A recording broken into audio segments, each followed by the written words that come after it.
Hello! In this part, I will tell you how best to approach animals and photograph them in an environmentally friendly way.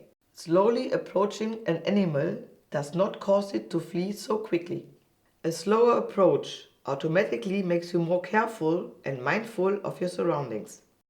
Slow and shallow breathing helps to maintain buoyancy. Before the animal is photographed, the camera should be adjusted to the correct settings so that you can fully concentrate on the tearing and composition of the image. Only the fine adjustment has to be made on the subject while photographing it. Above all, the right lens length contributes to the success of taking good pictures of animals which are easily scared. A good photographer is characterized by persistent patience. Before checking the image on the display, you should move a bit away from the subject so that the camera does not come in contact with the reef. An animal should also not be flashed too often.